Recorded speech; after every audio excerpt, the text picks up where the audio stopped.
Pessoal, boa noite. Tudo bem com vocês?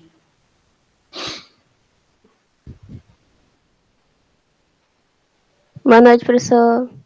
Boa noite, Sandriela. Então, tudo bem?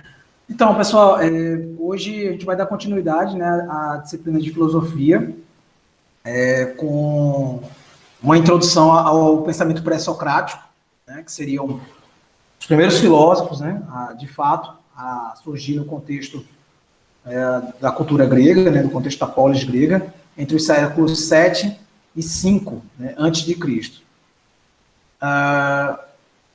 Hoje eu vou tentar ser mais pontual, né, já que já houveram as apresentações iniciais, né, na semana retrasada.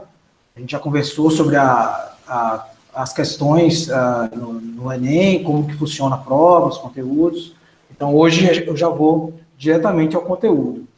Eu vou pedir para vocês, para a gente conseguir dar uma dinâmica melhor no nosso curso, eu vou pedir para vocês usarem mais o microfone, porque já que eu vou novamente hoje apresentar um slide, eu não tenho acesso aos chats, e mesmo assim, parar para ler perguntas no chat, de certo modo, atrapalha um pouco a dinâmica, né? O interessante é que vocês abram o microfone, façam perguntas e conversem comigo, né? Dessa forma a gente consegue fazer uma coisa mais, criar um diálogo, né? Então, eu vou pedir isso a vocês, que não usem o chat, abram o microfone e façam perguntas para a gente poder criar um diálogo, né, para ficar uma coisa menos artificial. Tá bom?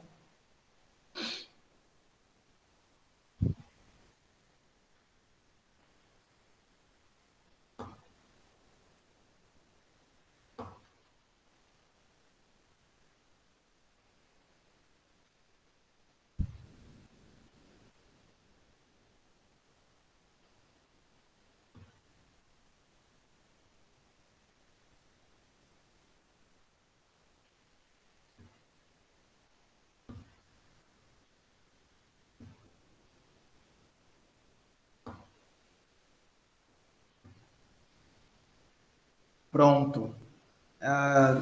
Todos conseguem ver o PowerPoint? Sim. Sim, professor. Ok.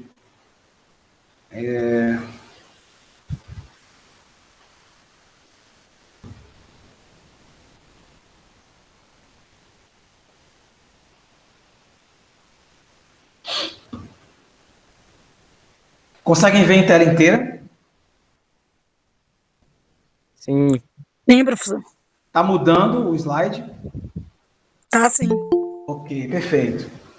Eu acho que finalmente eu aprendi a usar esse negócio. Enfim. Então é isso. Como eu falei, a gente vai iniciar hoje, propriamente, assim, o momento em que a gente vai começar a conhecer, de fato, filósofos. Né?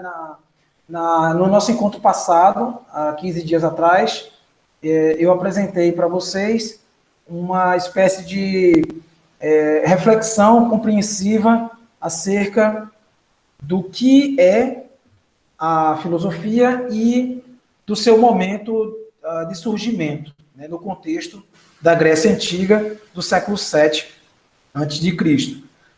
Hoje, a gente vai propriamente conhecer alguns filósofos desse mesmo período, né, o período primordial da filosofia. Evidentemente que aqui a gente vai conhecer alguns dos principais filósofos desse período. Né? Seria impossível a gente conhecer todos os filósofos desse período, porque não são poucos, né? Exigiria um curso muito mais extenso, né? Que abrangesse todo o pensamento pré-socrático. Né? De fato, são muitos os pensadores desse período.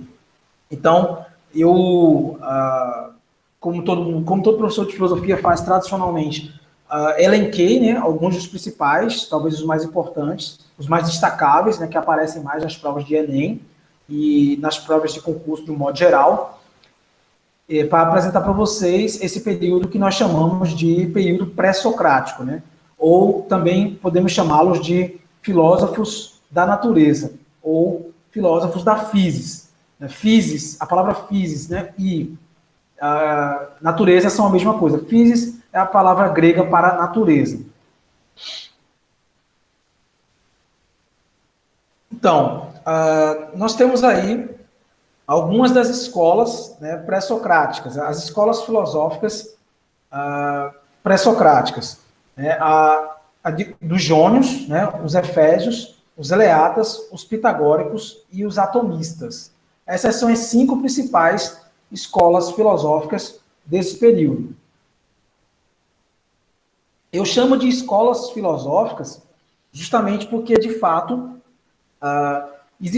existiam grupos, né, de pensadores, maioria deles matemáticos, envolvidos com a física, com a astronomia, a astrologia, que tentavam, através das suas observações em relação à natureza, explicar os fenômenos sem fazer uso dos mitos, explicar os fenômenos através do logos, através da racionalidade, né? Então, se formaram em polis diferentes, em ilhas gregas diferentes escolas de pensamento.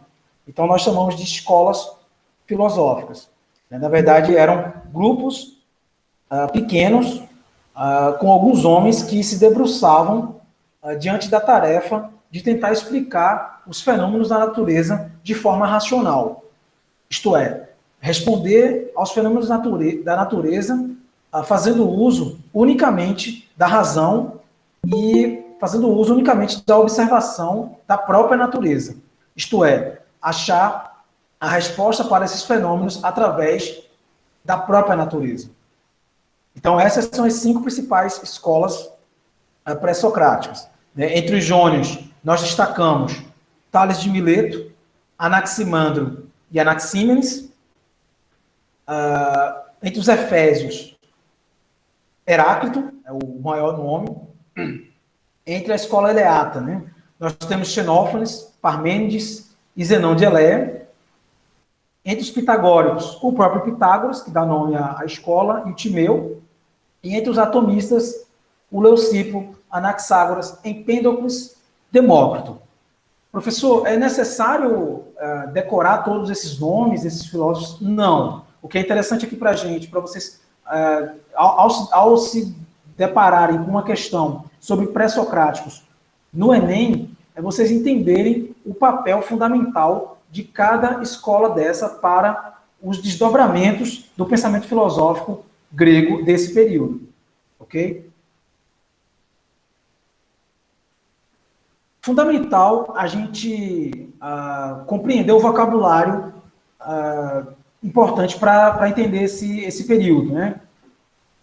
Como a gente viu na aula passada, os primeiros filósofos eles vão fundar um pensamento cosmológico. O pensamento cosmológico seria justamente tentar explicar o ordenamento ou a funcionalidade do universo através do logos, através da racionalidade. Então, a palavra cosmos, ela pode ser traduzida como realidade, universo, ou até ordem, né? Tendo em vista que o universo possui um ordenamento, na visão grega. Outra palavra importante que vocês não podem esquecer é a palavra physis, que, como eu já mencionei anteriormente, pode ser traduzida simplesmente como natureza. No entanto, a gente pode também usar uma tradução mais sofisticada e traduzir physis como realidade física ou material do universo. Mas, de forma mais simples, podemos dizer que a physis é a natureza. A palavra physis é a palavra grega para a natureza. Uma palavra fundamental para a gente entender o período pré-socrático é a palavra arché. Essa terceira palavra, de cima para baixo, arché, né, que quer dizer princípio, ou essência dessas coisas físicas. Podemos traduzir também como coisas primeiras. Isto é, quando dizemos que os pré-socráticos buscavam o arché do universo, podemos traduzir da seguinte forma: os filósofos pré-socráticos buscavam a origem do universo, ou também é correto dizer que os filósofos pré-socráticos buscavam compreender o arqué da physis. É o mesmo que dizer que os filósofos pré-socráticos buscavam entender a origem da natureza, isto é, a origem da vida. Então, os filósofos pré-socráticos podemos dizer que fundaram uma cosmologia para tentar compreender o arqué, né, e entender o movimento da physis. Então, há uma relação intrínseca, né, entre cosmos, physis e arqué. E toda essa compreensão proposta pelos primeiros filósofos se dá através do logos, que, como a gente viu na aula passada, o logos é o que a gente pode traduzir como racionalidade, ou como está aí o uso do pensamento, né, inteligência, para compreender o princípio físico do universo. Em resumo, cosmos, physis e arqué estão totalmente conectadas.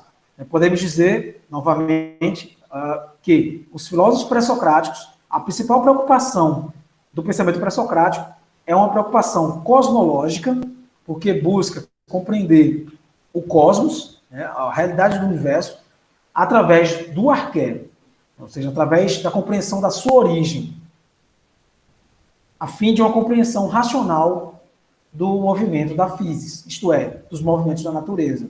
Tudo isso feito através do logos. Sendo assim, os filósofos pré-socráticos foram os primeiros homens a tentar compreender todas as forças da natureza, né, todos os fenômenos, todas as formas naturais de representação através da racionalidade. Alguma dúvida? Não, professor. Beleza. É fundamental entender esses termos para que a gente possa dar alguns passos, né? Então, retomando também algumas questões da aula passada, fundamental lembrar que o logos, né, ou a razão, é uma alternativa, né, foi a alternativa encontrada por esses primeiros filósofos para tentar explicar aquilo que era explicado apenas pelos mitos. Aquilo que era explicado através da narrativa mítica, a partir dessa nova forma de ver o mundo, né, que nós chamamos de filosofia, se tentou explicar os mesmos fenômenos, não mais através dos mitos, mas através agora do logos, isto é, da racionalidade.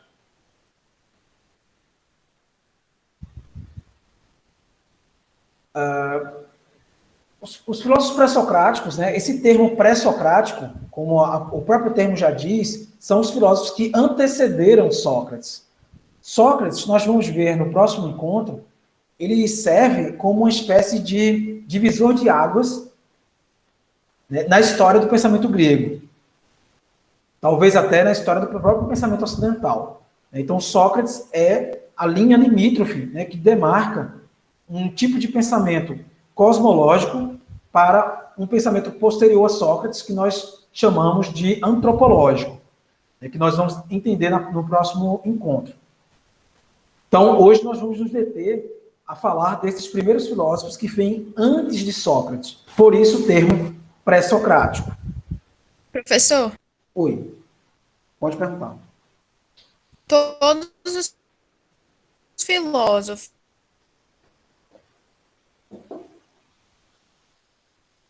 Oi, cortou. Você está aí?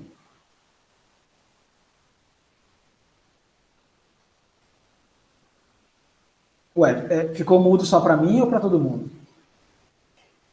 Não, a áudio dela bugou. Acho que ela caiu, então, né? Dá para escutar agora? Tô ouvindo sim, pode falar. Todos os filósofos, qualquer um, é considerado pré-socrático, se veio antes de Sócrates? Qualquer um, sem exceção? Isso, é porque, nesse sentido, há uma compreensão historicista, né? A ideia de que os filósofos que vieram antes de Sócrates, como diz o primeiro ponto aí, os filósofos que antecederam a Sócrates, são chamados de pré-socráticos, né? E embora tenha havido alguns filósofos que viveram com Sócrates, no mesmo tempo de Sócrates, mas que também são chamados de pré-socráticos, porque ainda estavam presos a uma preocupação cosmológica. Sócrates inaugura um novo tipo de pensamento, que não é mais cosmológico, mas antropológico. A gente vai entender isso no próximo encontro. Mas, respondendo a tua pergunta, é isso. Os filósofos que nós vamos abordar hoje, eles vêm antes de Sócrates. Eles são cronologicamente compreendidos antes de Sócrates. Então, por isso, o pensamento pré-socrático, ou os filósofos pré-socráticos. Tá claro? Sim, obrigada. Ok. Então, os filósofos que antecederam a Sócrates, né, esses tiveram grande influência na construção do pensamento filosófico. Não só isso, né? O pensamento pré-socrático, ele é a base, né, primordial para o surgimento de todas as ciências que vocês conhecem hoje. Né? Os primeiros filósofos, eles eram, na verdade, matemáticos. Eles estavam envolvidos em compreensões físicas, geométricas, biológicas, químicas. A gente vai ver que as inquietações desses primeiros pensadores gregos deram origem às ciências que nós conhecemos hoje na modernidade. Então, podemos dizer que as ciências, tal como as conhecemos hoje, né, a partir do pressuposto unicamente racional, elas nascem no contexto da filosofia pré-socrática. Segundo ponto, né? Este período se caracterizou pela busca constante da principal origem do homem e, consequentemente, da Terra. Como eu falei, é o arqué. Né? Fundamental para entender os pré-socráticos, vocês não esquecerem essa palavra arqué. Essa palavra aqui no slide anterior. Essa palavra é fundamental para a gente. Né?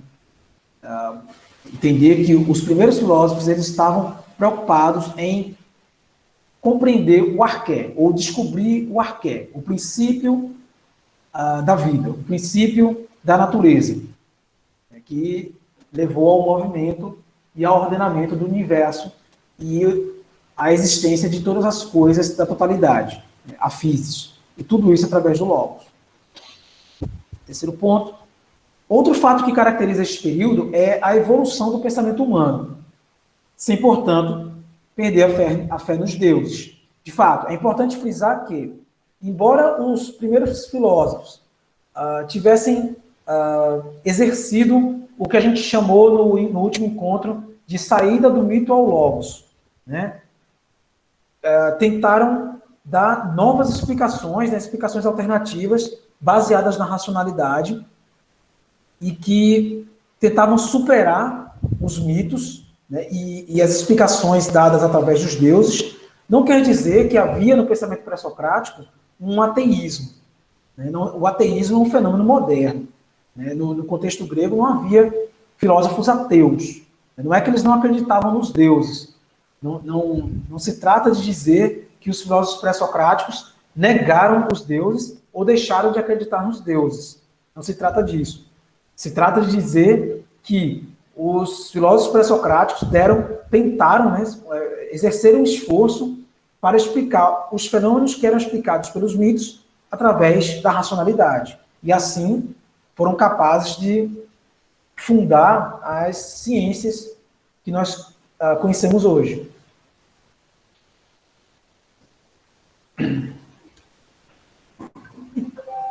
Então, o período pré-socrático, como eu já mencionei, ele possui uma preocupação cosmológica, né? Isto é, ele tenta compreender através do logos, através da racionalidade, a ordem do universo e a funcionalidade da natureza. Né? Então, eu coloquei aí a menção acerca dos principais fenômenos da natureza, né? Os 4 elementos. Terra, ar, fogo e água. Esses eram os elementos observados pelos pensadores pré-socráticos.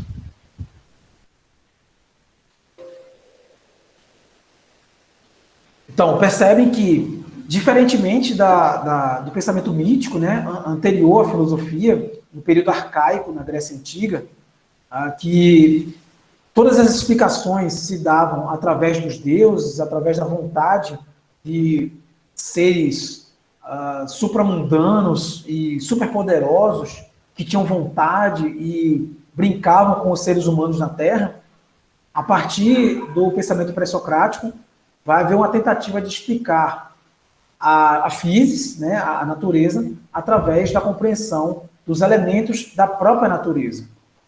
Como eu estou dando exemplo, a terra, ar, fogo e água. Então, fundamental vocês observarem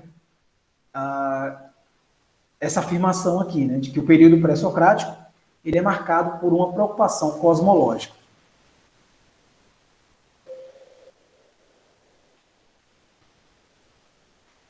E agora vamos partir para o primeiro filósofo, né? Tales de Mileto é considerado o primeiro filósofo da história. Como diz aí, o pai da filosofia, ele foi o primeiro a formular um princípio filosófico. O que era um princípio filosófico nesse período? Tales de Mileto afirmou que tudo era água, né? Ou seja, o princípio do universo seria a água. Tudo teria se originado na água. Tales de Mileto era um matemático, né, um grande pensador da sua cidade, né, que é Mileto. Mileto é a primeira cidade que surge a filosofia. Os primeiros filósofos da Grécia surgem em Mileto, na ilha de Mileto. E Tales foi um filósofo viajante, né, viajou muito para o Oriente, foi ao Egito, foi à Mesopotâmia, e adquiriu sabedoria com outros povos, e desenvolveu uma matemática muito avançada, desenvolveu um pensamento muito avançado, era muito admirado na cidade em que ele vivia, e ele desenvolveu essa teoria de que o princípio da natureza, né, ou seja, o arqué da physis, era a água. Né? Lembrem das palavras arqué e physis. Né? Então, o princípio da natureza é a água. Quando Tales afirma isso, é fundamental a gente se apegar à ideia não de se água é ou não o princípio da natureza. Não é isso que está em jogo, né? Se Tales de Mileto está certo ou errado. O que está em jogo aqui é pensar que Tales foi o primeiro a tentar explicar o arqué da physis, isto é, a origem da natureza, através de um elemento da própria natureza. Percebem? Esse é o ponto. A grande sacada de Tales é não tentar explicar a origem da natureza através dos mitos. Percebem? A grande sacada de Tales é que ele faz uso da razão, ele faz uso da matéria, ele faz uso de um fenômeno da natureza para explicar a própria natureza. A água é uma matéria e, ao mesmo tempo, um fenômeno da natureza. Então, ele tenta explicar a natureza fazendo uso da própria natureza. Essa é a grande sacada de Tales e sua grande originalidade que o torna o primeiro filósofo. A água se apresenta em vários estados, segundo Tales. É imprescindível à vida, está em todos os lugares. Logo, deve ter sido dela que surgiu o universo. Esse é o argumento, bastante resumido, de Tales de Mileto. Alguém tem alguma dúvida nisso? Não. É importantíssimo vocês entenderem por que Tales se torna o primeiro filósofo. Né? E uma resposta bastante simples para isso seria essa, né? De que, a partir do momento que Tales afirma que a água é o elemento fundamental para o surgimento, né, da natureza, ele está fazendo algo de diferente em relação a toda a sua tradição anterior, a todo mundo anterior que costumava explicar a origem da natureza através dos deuses. Quando Tales elenca, né, a água como essa matéria fundamental para a vida, ele está, como eu já falei, a explicar a origem, ou a tentar explicar a origem da natureza através de um elemento da própria natureza. E assim Tales se torna o primeiro filósofo. Evidentemente que Tales não disse isso, essa sacada de Tales não é uma mera opinião. Lembrem do que eu falei no encontro passado, da diferença entre episteme e doxa. Episteme é conhecimento verificável, científico, comprovado, depende de uma teoria, enquanto a doxa é mera opinião, que não tem nenhuma base na razão. Apenas, a opinião se dá apenas nas nossas paixões. Sendo assim, Tales, para chegar à conclusão, né, de sua teoria, de que a água seria o elemento fundador da natureza, o elemento primordial, isso foi fruto de décadas de estudo e de observação da natureza, o que levou a outros pensadores da sua época a dialogar com ele sobre sua teoria. Então, deste modo, Tales funda uma explicação racional, científica, para tentar explicar a origem da natureza. E assim se torna o primeiro filósofo.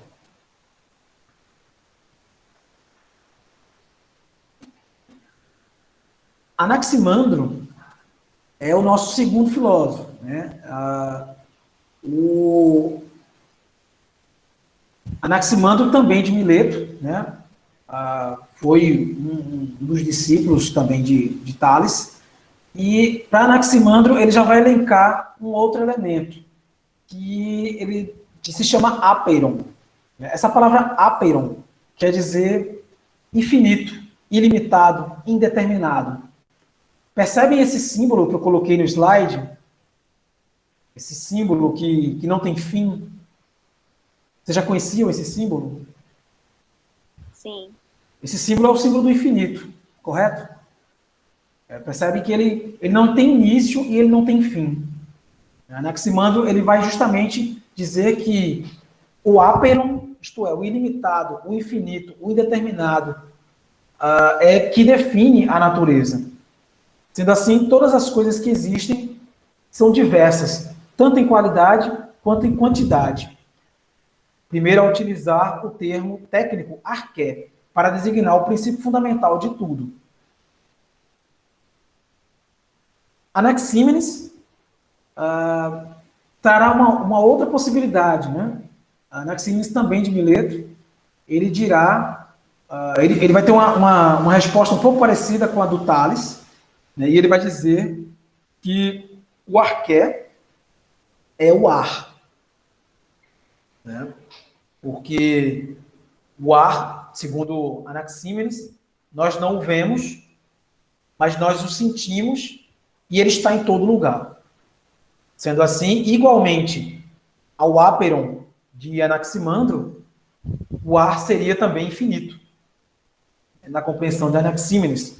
E por isso, segundo ele, seria esse a matéria primordial para a natureza.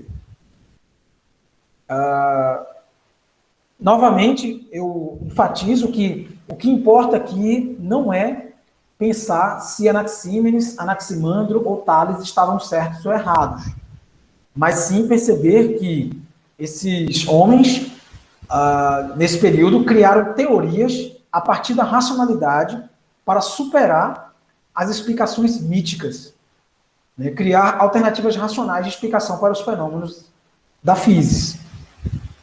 Então, eles dedicaram a vida a observar a natureza, a fim de dar explicações racionais para aquilo que observavam.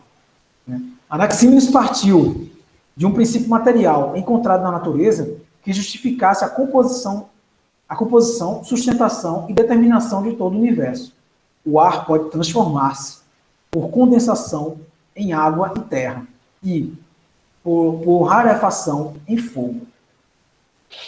Percebam que ambos esses filósofos, eles tentaram explicar o fenômeno da natureza, explicar a física, através de elementos encontrados na própria natureza. É isso que tem que ficar bem claro para vocês. Qual o papel dos filósofos pré-socráticos na tradição do pensamento grego?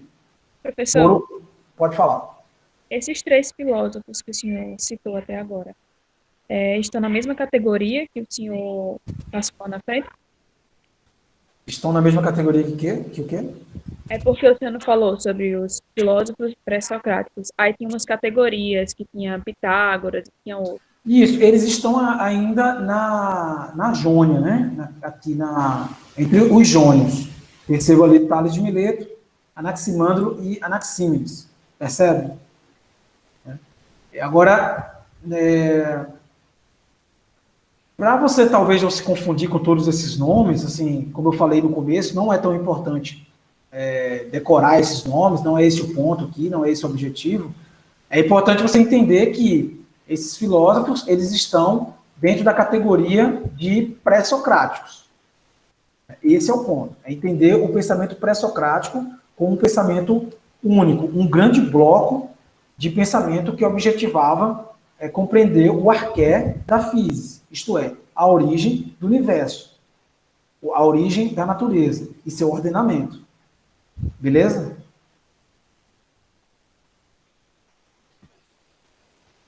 Tá ok. Não está em jogo decorar todos esses nomes aí, tá bom? Para você não ficar desesperada com isso, porque de fato é muito nome, né? Ainda bem. Não é esse o caso. Como eu falei desde o começo, o fundamental aqui é entender do que é que esses filósofos foram capazes, né? O que é que esses caras fizeram. De que maneira que eles fundaram as ciências que nós conhecemos hoje. Né? Então, é muito importante vocês entenderem que eles estavam atrás de um arqué. A grande busca do pensamento pré-socrático é o arqué, isto é, a origem, né, da physis, que é a natureza. Por isso também que são chamados de filósofos da natureza.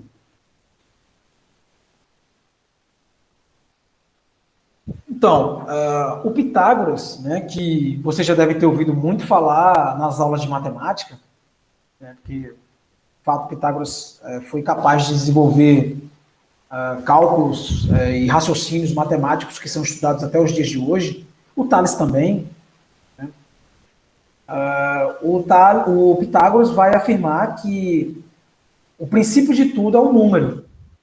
Né? O Pitágoras é um racionalista, radical, que vai dizer que o princípio de tudo não está na natureza, mas sim na nossa própria razão, e por isso o princípio de tudo é o número, porque é o infinito.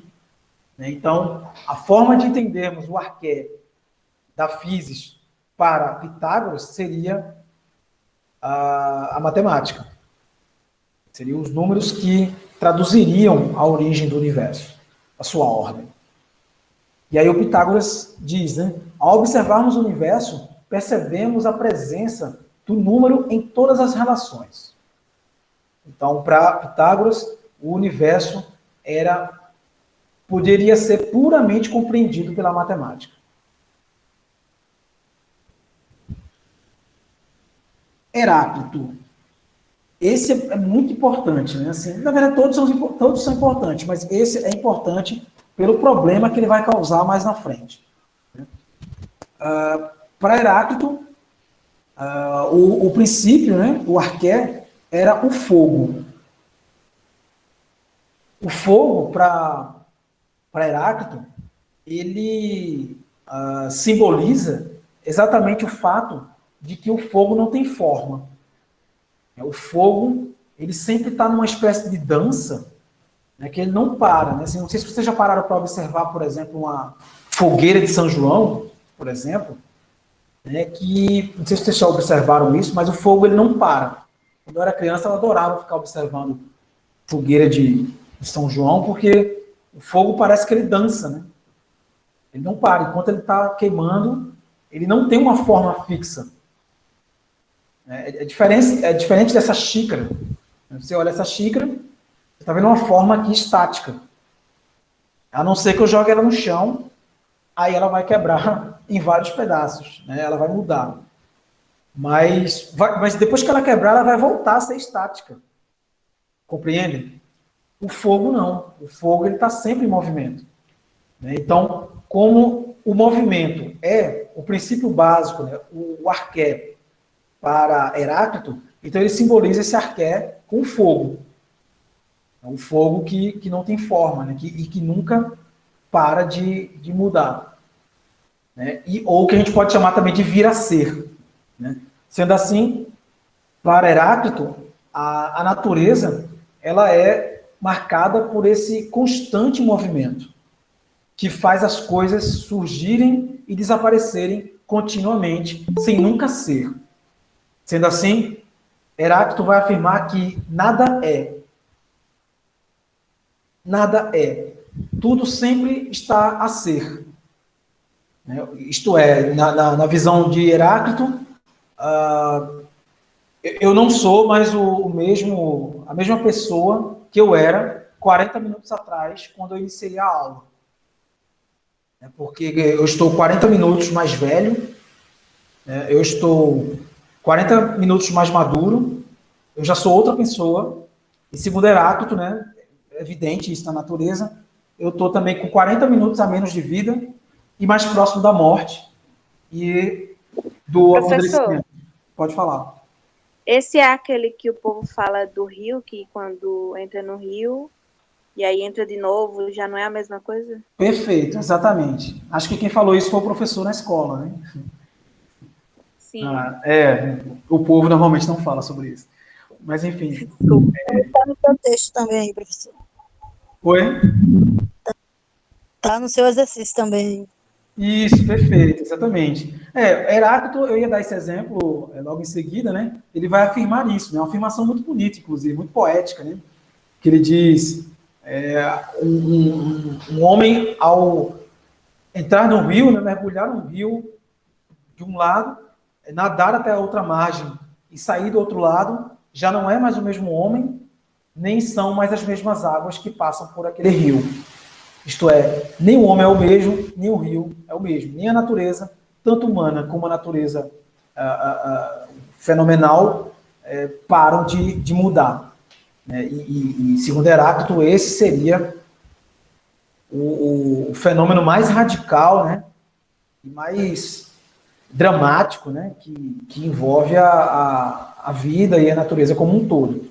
A constatação de que nada é. Né, tudo estar a ser. E isso envolve a ideia da morte, né, a ideia da transformação, o tempo todo, né, porque tudo que é vivo está condenado a morrer, inevitavelmente. Né, das plantas aos animais, aos seres humanos, a qualquer coisa está condenado a morrer e perecer. Né, e ao perecer, se transformar em outra coisa. Todo animal que morre, de algum modo, aduba a terra para o nascimento de outros seres vivos. Então, essa seria a concepção de Arqué de Heráclito, né? A ideia de eterna transformação, eterno movimento, eterno vir a ser. E nesse movimento, né, cíclico que a natureza faz, estaria também nós, seres humanos, que, como todos os outros seres da Terra, envelhecemos, morremos e apodrecemos. E vamos adubar, né, e alimentar outros seres no futuro, né, de outra maneira. Mas a ideia também de que nada se perde, né, de que tudo se transforma. Que aí é uma frase do Lavoisier, né, que é um matemático do século XVIII, que vai afirmar isso, né, que na natureza nada se perde, tudo se transforma. Essa concepção moderna, ela tem seu fundamento no pensamento de Heráclito. Então, o arqué de Heráclito é o fogo, né, é esse vir a ser, é a transformação, é o movimento que nunca para. Né, é a ideia de que tudo flui, é a pura fruição. E aí um outro filósofo importante, né, que é o Parmênides, da ilha de Eleia, da escola eleata, né, ele vai dizer justamente o contrário de Heráclito. Ele vai dizer justamente o contrário de Heráclito. Para Parmênides, não há movimento. Tudo é estático. Enquanto Heráclito diz que nada é, tudo está a ser, Parmênides afirmará que tudo é e só pode ser.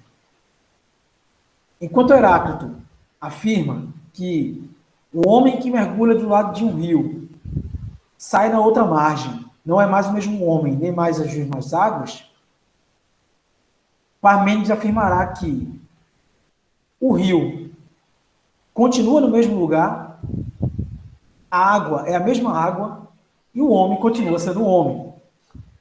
Então, é uma outra perspectiva, né? É uma outra leitura do mesmo fenômeno. Parmênides vai dizer que tudo é estático, né? Tudo é imóvel, e Heráclito vai dizer que tudo é transformação, tudo é movimento. Então, para Parmênides, tudo que vemos de movimento não passa de ilusão, causada por nossos sentidos. O princípio do universo é o ser, que é eterno, imóvel e origem de todas as coisas. Essa briga, não sei se vocês conseguiram entender, mas assim, essa briga, né, esse confronto entre esses dois filósofos fundamentais, falando da mesma coisa, né, quais sejam Heráclito e Parmênides, é uma briga filosófica, epistemológica, conceitual, que dura até os tempos de hoje. Até hoje em dia, século XXI, 2021, tem muita gente ainda debatendo acerca dessa briga, né, que parece ser um problema difícil de solução, né, porque parece que ambos têm razão.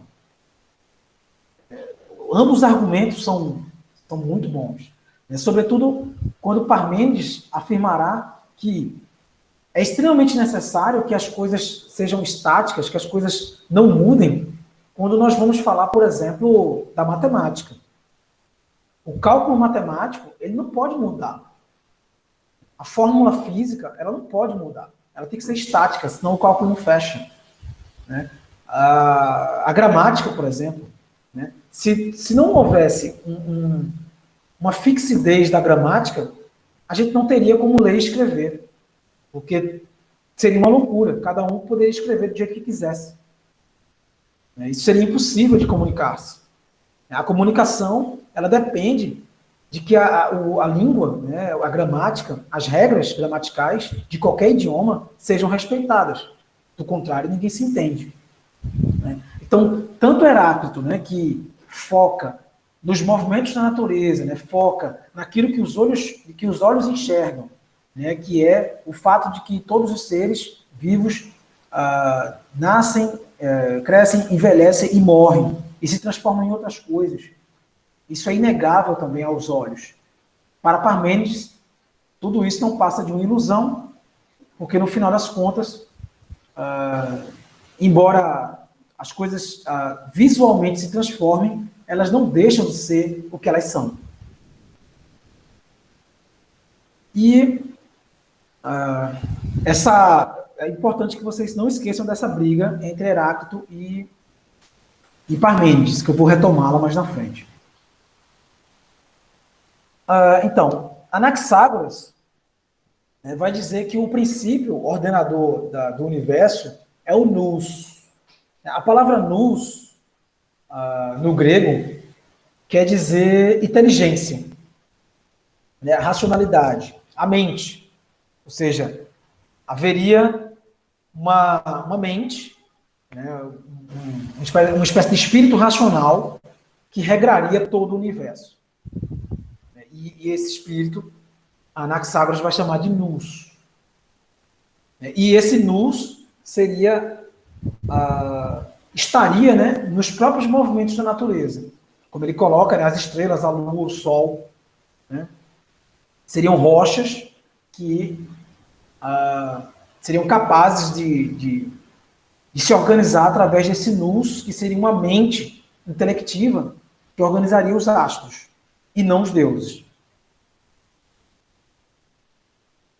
A gente tem o Empédocles, né, que vai falar dos 4 elementos, né,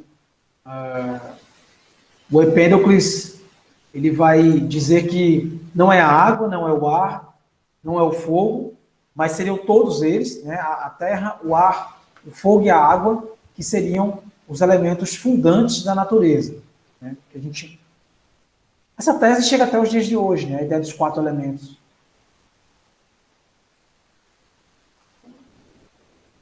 E, por fim, o Demócrito, né, que é da escola atomista. Demócrito vai dizer que... O Demócrito e o Leucipo, né, no caso são 2 filósofos, eles vão nos apresentar a ideia de átomo. Né? Não sei se aí alguém gosta de química, né, mas Demócrito é praticamente o fundador, né, da química, quando ele diz que o arqué, isto é, a matéria principal da natureza é o átomo. É fantástico como um filósofo do século V a.C. consegue pensar o átomo que é estudado até os dias de hoje, na química. Então, o Demócrito vai dizer que, como os átomos se movem, podem colidir um com o outro para formar novas disposições de átomos, de modo que os objetos no mundo parecem mudar. Os 2 pensadores consideravam que há um número infinito desses átomos eternos, mas que o número de diferentes combinações aos quais eles podem se ajustar é finito. Evidentemente que, no século XX, as teorias sobre o atomismo elas se modificaram, né? O Demócrito dizia que o átomo era indivisível. No final do século XX se comprovou que os átomos são divisíveis em várias outras partículas, né? Mas a grande sacada do Demócrito, ela é fantástica por ter sido pensada no século V a.C., né, sem nenhum tipo de tecnologia, né, e ele pensar a ideia de átomo que é estudada e comprovada até os dias de hoje. E aí eu quero enfatizar, para a gente caminhar para as questões, eu quero enfatizar novamente a briga, né, o conflito epistemológico entre Heráclito e Parmênides, né, que vão dar respostas opostas acerca do mesmo fenômeno. E que toda a tradição do pensamento, até os dias de hoje, ainda tem muita dificuldade de lidar ou de tentar resolver esse problema que os 2 criaram. Todos os filósofos da tradição, Platão mais na frente, a gente vai ver que ele vai tentar resolver essa questão, Aristóteles, os filósofos medievais, Descartes, Kant, os filósofos da modernidade, século XX, os filósofos da linguagem, muita gente vai tentar resolver esse problema e é um debate acalorado até os dias de hoje. Então a gente vai aprender aqui uma nova palavra, né, que é a palavra aporia. A palavra aporia, ela quer dizer dificuldade de solução de um problema. Dificuldade insolúvel. Figura de retórica em que se simula uma hesitação, uma dúvida. Por que eu estou apresentando essa palavra? Porque é comum dizer que há uma aporia entre Heráclito e Parmênides. Isto é, há um problema insolúvel, né? Há um problema sem solução. Não se trata de dizer aqui que Parmênides ou Heráclito estão certos ou errados. Não se trata de concordar com um ou com o outro, mas sim de entender que há entre esses 2 filósofos uma aporia de cunho epistemológico. Alguma dúvida até aqui, gente? Não, professor. Ok. Então vamos para as questões.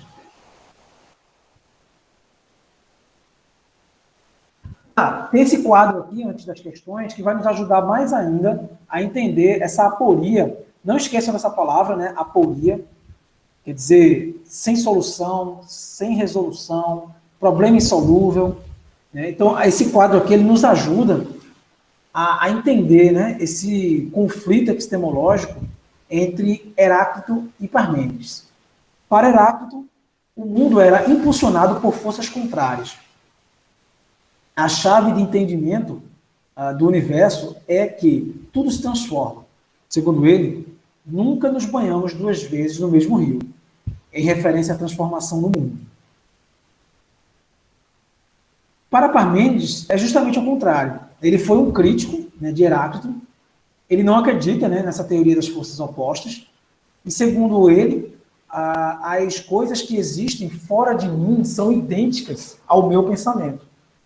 E o que eu não consegui pensar não pode ser realidade. Né?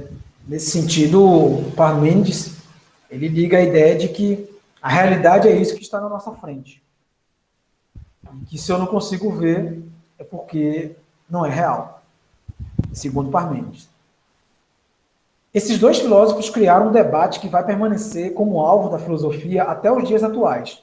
O mundo é percebido pela razão ou pelos sentidos? Como eu falei anteriormente, né, esse debate ainda é muito forte hoje em dia. E está em jogo justamente essa questão que foi colocada aí.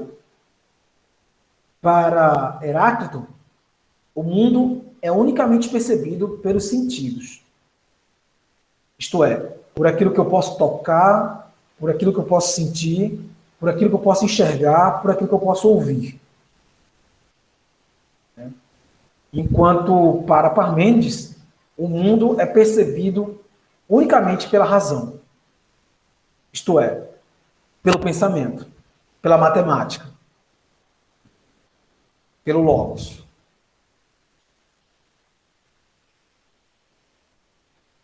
Alguma dúvida nisso?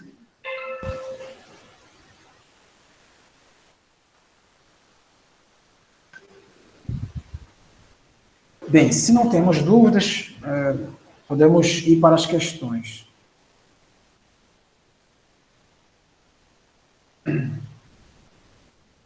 Bem, essa questão foi do Enem de 2016. Ela diz o seguinte: todas as coisas são diferenciações. Todo mundo está conseguindo ver a questão? Sim, professor. Ok. Todas as coisas são diferenciações de uma mesma coisa, e não a mesma coisa. Isto é evidente.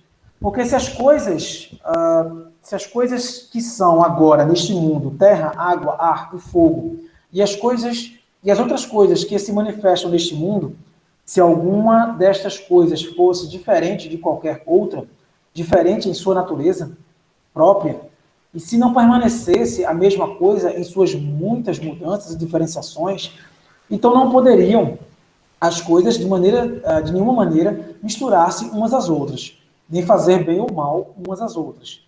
Nem a planta poderia brotar da terra, nem um animal ou qualquer outra coisa vir à existência, se todas as coisas não fossem compostas de modo a serem as mesmas.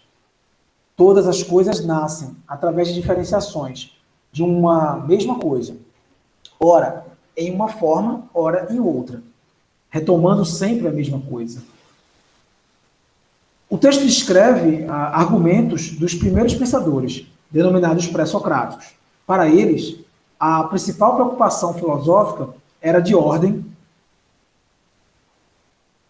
E aí, gente, qual seria a resposta correta? Letra A? Perfeito, letra A. Né? A preocupação pré-socrática era de ordem cosmológica, propondo uma explicação racional do mundo fundamentada nos elementos da natureza. Percebe? Essa questão ela é uma questão fácil. Né? No entanto, o texto ele confunde. Concordam? É um texto um pouco confuso. Né? E que parece que ele quer confundir, mas quando a gente vai para as alternativas, fica mais claro, né, de acordo, evidentemente, com o que a gente viu na aula. Eu não aconselho, particularmente, a fazer uma coisa que alguns estudantes fazem, que é quando vê o texto muito grande, pular logo para as alternativas. Isso pode ser uma estratégia bem errada, pode ser uma estratégia que pode dar muito errado, né, porque tanto pode ser assim, um texto um pouco confuso como esse, que não ajudou muito nas alternativas, Mas, em outras questões, o texto pode ser fundamental para vocês conseguirem perceber a alternativa adequada. Tá bom? Então, não pulem o texto. Isso pode dar muito errado. Então, as outras alternativas, né? B, política, não. A preocupação dos pré-socráticos, como eu citei desde o começo, é uma preocupação com o arqué, né? Com a busca da compreensão da physis, e não política. Não há política no pensamento pré-socrático. C, ética, não há uma preocupação ética no pensamento pré-socrático. Estética, também não. E hermenêutica, também não. Tá ótimo para quem acertou. Letra A, preocupação cosmológica. Isso é fundamental, não esqueçam disso, né? O pensamento pré-socrático é um pensamento cosmológico, né? Tem sua principal fonte de reflexão a busca do arqué da physis, isto é, da origem da natureza, para a compreensão do cosmos, que é o universo. Segunda questão também do Enem 2016, questão bem curta, né? Diferente da outra. Os fragmentos do pensamento pré-socrático expõem uma oposição que se insere no campo das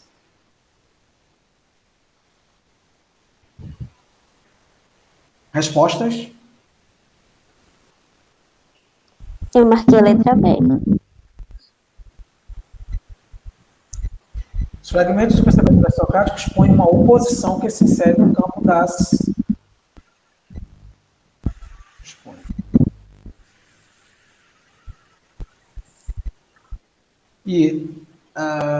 expõe uma oposição. Isso, letra B, né? Ele se expõe como uma oposição. Ele se opõe às preocupações do período mitológico.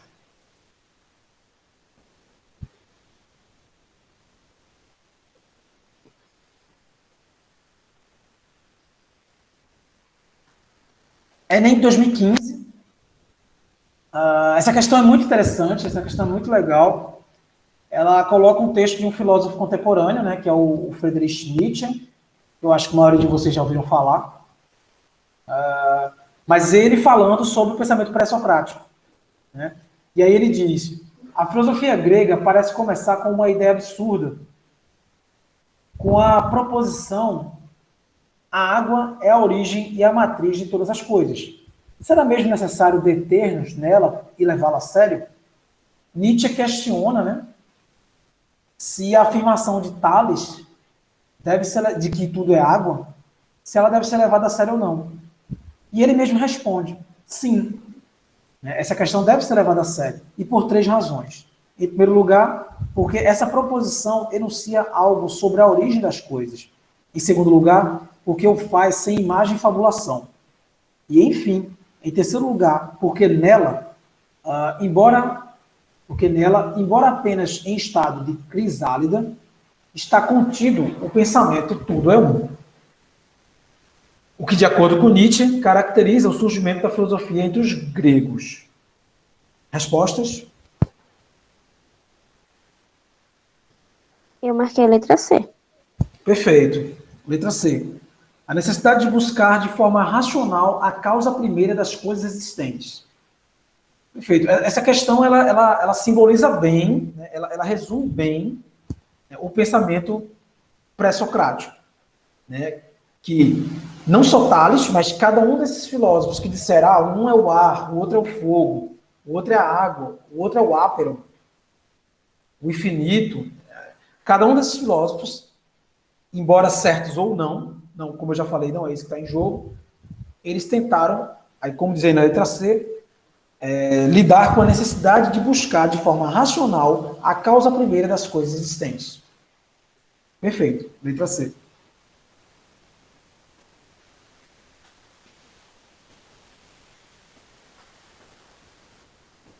A questão da UPE, né, Universidade Estadual de Pernambuco,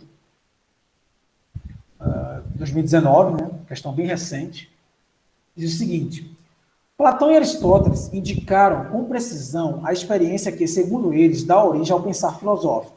É aquilo que os gregos chamaram de tauma. A gente viu esse termo no encontro passado.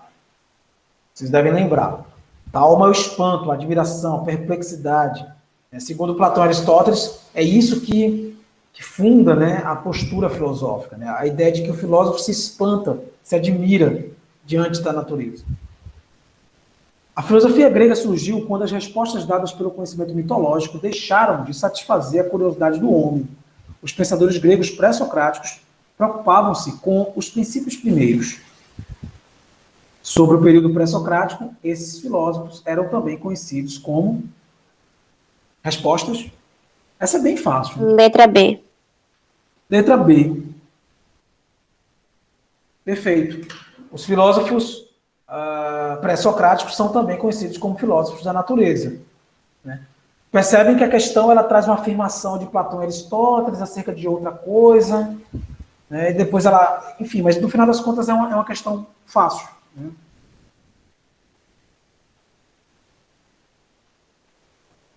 Questão da Unimontes, 2019.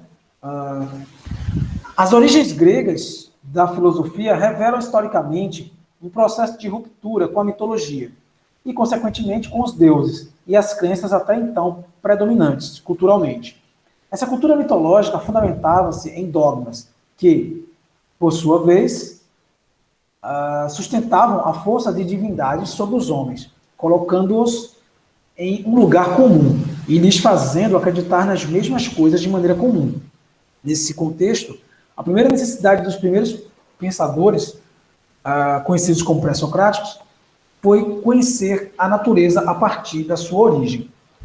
Desse modo, entre os séculos 7 e 6 a.C., defendiam a existência de um princípio universal, de que todas as coisas nasceram. Qual é esse princípio, arqué, para o primeiro filósofo Tales de Mileto? Respostas? Letra D. Letra D, né? Questão também muito fácil. Mas é importante entender essa questão do arqué, né? A ideia de que os pré-socráticos possuíam um pensamento cosmológico e tinham uma busca arquetípica, né, da busca do princípio. E para Tales, esse elemento era a água. E essa afirmação tornou Tales o primeiro filósofo. Essa questão é uma questão mais lúdica, né, que traz uma música do Lulu Santos, que todos devem conhecer, a questão da Universidade Federal Fluminense, 2010. Acho que todos conhecem essa música, né? Eu não vou cantar aqui, porque, enfim, não vou fazer vocês passarem por esse momento desagradável de me ver cantar. Mas, então, vamos à questão propriamente. Vou falar só os primeiros versos aqui da poesia lírica, né? Que é: nada do que foi será, de novo do jeito que já foi um dia. Tudo passa, tudo sempre passará. A vida vem em ondas como um mar, no indo e vindo infinito. Tudo que se vê não é igual ao que a gente viu há um segundo. Tudo muda o tempo todo. No mundo não adianta fugir, nem mentir para si mesmo agora.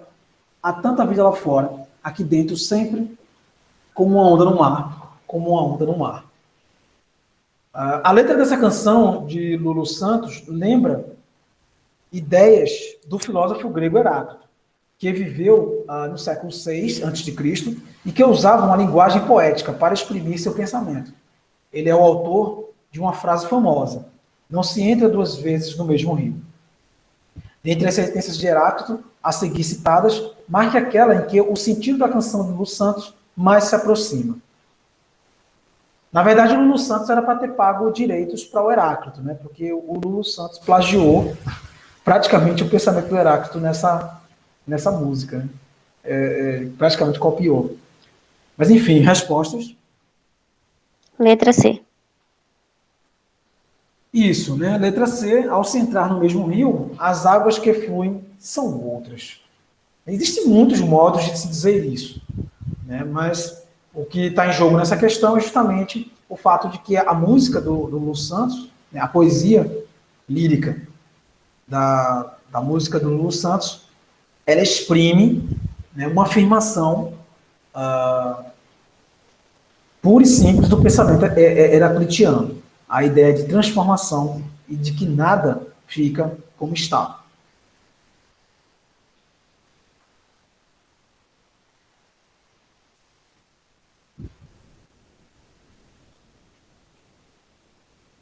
Então, alguma dúvida, gente? Alguma questão? Não, professor. Ninguém quer falar nada?